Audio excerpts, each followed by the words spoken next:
Pernah nggak sih teman-teman semua pengen bilang iya ke orang lain, namun dalam hatinya seringkali bilang tidak. Dan tahu nggak sih, itu salah satu kebiasaan dari people pleaser loh. Saya Noel Pantara Simanjuntak dari program Teknik Industri. Di sini sudah hadir bersama dengan... Hai teman-teman, kenalin nama aku Bunga Amelia dari Prodi Akuntansi. Oke, kita akan mencoba memahami satu hal yang sering terjadi di lingkungan sekitar kita, atau bahkan ada dalam diri kita sendiri. Oleh karena itu, langsung saja, apa sih sebenarnya yang dimaksud dengan people pleaser itu? Nah, jadi seseorang yang terlalu fokus menyenangkan orang lain sampai sering melupakan atau mengabaikan dirinya sendiri atau kebutuhan dirinya sendiri. Nah, itu disebut people pleaser. People pleaser. Yang paling sering contoh people pleaser itu kayak apa sih, Bro Mulia? Biasanya orangnya tuh sulit mengatakan tidak, gitu. Jadi orang lain nyuruh ini, nyuruh itu, dan dia malah mengiyakan semuanya, padahal itu sudah melebihi kapasitasnya dia, gitu. Dalam artian tidak memiliki batasan, gitu. Berarti pas disuruh nggak pernah nolak gitu ya? Iya, benar. Sama sekali nggak pernah nolak. Benar. Pasti ada dong dampak negatifnya dari hal ini. Banyak dampak negatifnya tuh banyak banget teman-teman. Nah, yang pertama itu capek secara mental, terus ada stres, gampang overthinking, dan merasa kehilangan dirinya sendiri gitu. Gampang, ya pasti sih kita sering kehilangan diri sendiri. Lebih ini pengen kutanyakan, pasti ada dong faktor-faktornya sebelum kita, kan banyak anak muda zaman sekarang yang cenderung jadi people pleaser. Tahu nggak kenapa? Nah, sekarang ini ya udah zamannya nongkrong, nongki, bergaul, berteman gitu ya. Nah, ketika seseorang ingin berteman, dia ingin dianggap dia overthinking, takut ditolak atau takut dikucilkan atau takut dianggap berbeda. Jadi akhirnya dia mulai mengiyakan keinginan-keinginan teman-temannya gitu. Jadi dia lebih mementingkan kesenangan orang lain. Kesenangan orang lain. Ya. Faktornya sendiri ada nggak kalau menurutmu lihat? Biasanya ya yang aku menurut pandangan aku, biasanya ketika ia kecil dia tuh sering diabaikan di lingkungannya. Itu sih yang membuat faktor utamanya seseorang menjadi people pleaser ya. Ya, banyak sih. Mungkin ada juga, ini baru satu hal yang baru aku ketahui, kalau faktor people pleaser itu ya macam-macam. Mungkin ya karena anaknya nggak punya privilege dari kecil, terus ya pernah jadi korban bully juga. Jadi dia dari situ berusaha menciptakan sesuatu agar dia diterima di lingkungan sekitarnya kali ya. Bener banget sih. Apalagi orang-orang yang ini takut dipandang buruk. Terkadang seseorang yang people pleaser itu takut dipandang buruk dan selalu ingin terlihat baik di depan orang lain. Cek banget sih serius. Kalau berusaha memantaskan diri untuk orang lain, ya nggak bakal pernah habis sih rasanya. Kesan apa yang kau rasakan ketika melihat orang yang masih people pleaser itu? Pasti ada dong temanmu yang misalnya disuruh polanya gitu terus mau terus sampai ya, yang kau rasakan apa pas ngeliat temanmu kayak gitu?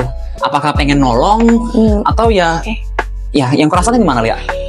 Jadi aku cerita ya. Jadi sebelumnya itu beberapa waktu lalu aku itu termasuk golongan orang yang people pleaser. Dan aku telah mencoba untuk keluar dari zona itu. Jadi ketika aku melihat seseorang yang sama seperti aku dulu, aku lebih menghargai pendapatnya dia dan lebih mengutamakan usaha mengerti ini ya temanmu yang lagi people pleaser itu. Iya, mungkin menghargai sih. Itu kan membuat dia jadi lebih nge-push dirinya sendiri untuk berpendapat lagi. Berarti kau berusaha memusatkan perhatianmu ke dia biar supaya dia merasa dihargai sama didengarkan gitu ya? Iya, bener banget. Gak cuman itu juga sih, tapi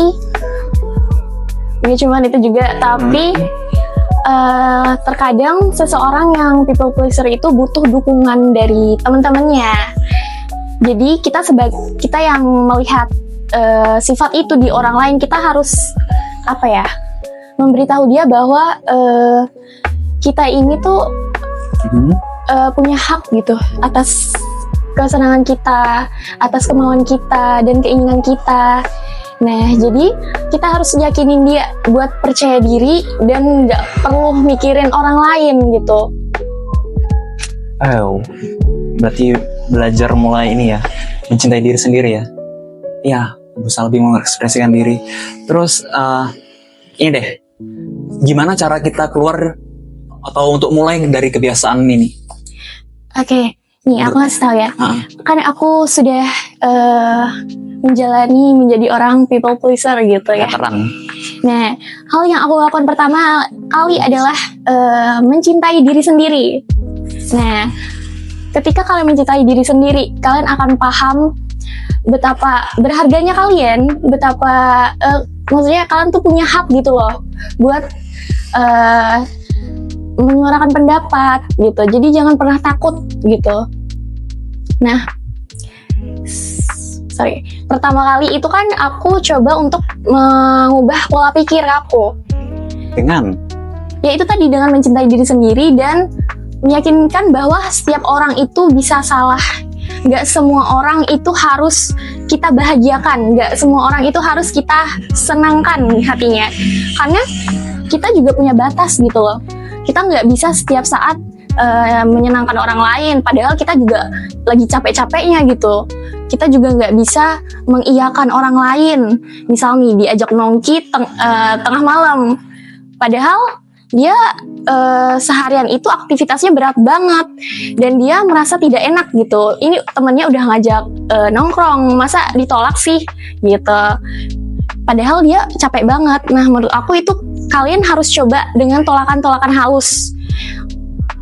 Sebagai ya dulunya aku people pleaser ya. Tadi ngomong pribadi emang. Bener. Nah itu tadi sih. Jadi setelah kalian mengubah pola pikir kalian, kedua kalian harus mencoba untuk memulai tolakan halus nih. Misalnya kalian diajakin nongki tadi ya, seperti tadi. Nah, aku akan jawab, sorry ya, aku lagi lelah banget hari ini, mungkin di next time gitu diajakinnya. Nah, iya gitu. Nah, dengan tolakan-tolakan halus ini, makin lama kalian akan terbiasa dengan memberi pendapat menolak gitu. Nah, semakin lama ketika kalian udah terbiasa dan akhirnya kalian akan keluar dari zona itu. Itu sih yang aku lakuin sampai sekarang gitu.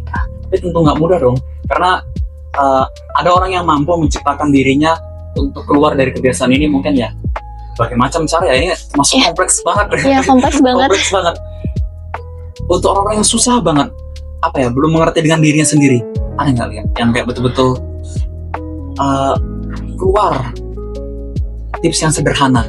Kan pasti untuk kita berusaha mengerti diri sendiri itu gak gampang ya, karena banyak orang di sana belum paham akan dirinya sendiri. Ada nggak cara yang misalnya ini orang belum betul-betul di posisi terburuk betul, sehingga untuk keluarnya susah banget untuk mulainya? Apakah mulai dengan bilang iya tidak itu adalah solusi pertama? Iya, solusi pertama itu bekerja banget ya di aku dulu. Jadi aku memulai dengan tolakan-tolakan halus. Contoh kasusnya gimana? Misal nih, aku disuruh untuk kerja kelompok nih, dan banyak tugas yang dibebankan ke aku. Nah, aku mulai menolak tuh, nggak bisa, ini kan kita kerja kelompok ya, jadi kita harus menolak gitu. Kita bisa bilang karena ini kerja kelompok, jadi setiap anggota itu punya tugasnya masing-masing gitu. Jadi kita harus ngerjain masing-masing gitu. Prioritas kita.